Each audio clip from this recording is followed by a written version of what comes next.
Hey, welcome to Flick Fanatics. I'm Matt, and with me as always is my good friend Jackson, aka Jackson. I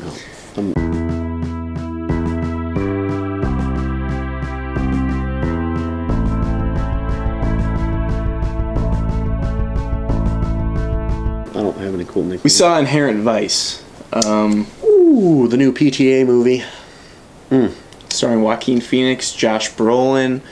A lot of really big names, honestly. The synopsis from IMDb reads, in 1970, drug-fueled Los Angeles detective Larry Doc Sportello investigates the disappearance of a former girlfriend. And that is the beginning. That's about right on point for the most part. But what's really unique about this movie is the different arcs in this one story. If it was just that one sole arc, it would have been 90 minutes. Not even. Yeah, if like there wasn't the other stories being like built off it. Very story-filled movie. Pretty character-driven with Joaquin Phoenix's character Doc. And with his relationship to, what was it, like Lieutenant Detective something. Bigfoot. Christian Bigfoot. Bjornsson. Something like that. Yeah, I think so. Played by Josh Brolin. And Josh Brolin is the kind of like the hippie hating, or at least the ragging on kind. Yeah. He's got the haircut. He's got a flat top. You know, he was a hardline detective for the LAPD, you know, hard ass. Just a real dick with a reputation for civil rights abuses, right? Yeah. It's the perfect counter towards Joaquin Phoenix's like super laid back, you know, hippie, pot smoking, cocaine snorting, you know. Martin Sheen's in this movie too. Oh boy. Yeah. It's got quirky sense of humor. It's got but remaining really dark at points too. Yeah. Like it's not just like quirk. It's there's like a lot of quirk like, and then like, oh Jesus. Yeah. You know, some like real weird shit goes It's on. funny, it's weird. The story is kind of out there sort of with like how his character handles things, with how his character lives. I haven't read the book. I don't think you have either, but it doesn't seem like an easy story to make a movie out of. But PTA did it very, very, very well. It was shot wonderfully. The direction was great. Honestly, all cinematic aspects of the movie were really, really, really incredibly well done. It was incredibly dialogue heavy. Yeah, like some real long scenes of dialogue that straight dialogue, no stopping, really. And that can be hard to follow at times, and that's why, you know, to some it could have seemed like it either dragged on or it was really, really difficult to follow. And I definitely see why that would be the case. yeah, I'm just gotta pay attention. I'm on board for it, but it's a movie that I'm gonna want to watch again. I liked it a lot. Yeah. Not only do you want to watch it again, you gotta watch that's it kind again. of the thing. Just like The Master.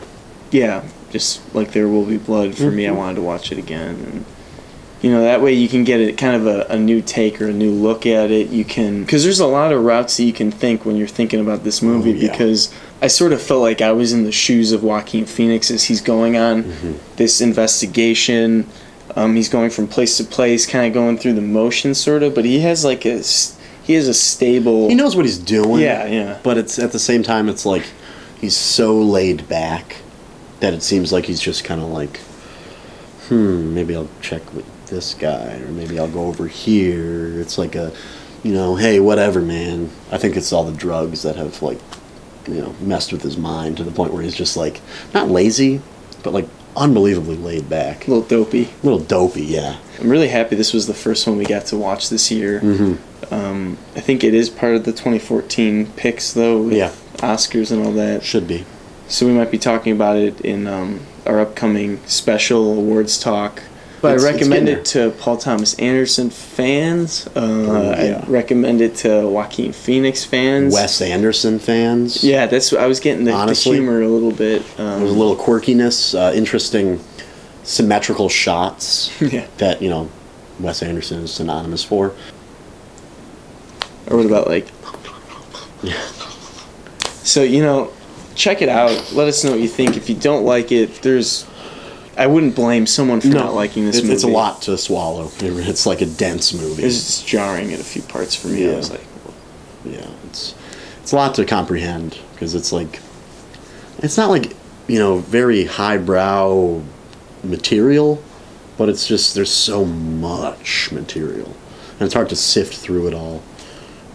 But I mean, I can see why people would like it and I can see why people wouldn't like it.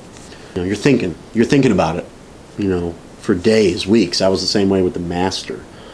You don't know what's going on and you got to see it again to really light that fire, you know, just really get it going. yeah, definitely. So, I mean, From us, I'd say give it a thumb, give it another thumb. That's 2 thumbs up. It's a wild ride. oh yeah, it It's- ebbs and flows. It's got a great soundtrack, a lot of good music. Mm-hmm. The music's used very well with these dialogue scenes where you Yeah. got the strings coming in, kind of like The Master. Yeah. I was glued to the screen, but yeah, it's a lot to take in. Yeah, that's for sure. 2.5 hours, so it's a lot to take in. It's expected, yeah. but cool movie, great movie, whatever you want to call it. 2 thumbs up. Check it out. One more thing, be sure to rate, comment, subscribe, and follow us on Twitter @FlipFinos. Thanks again.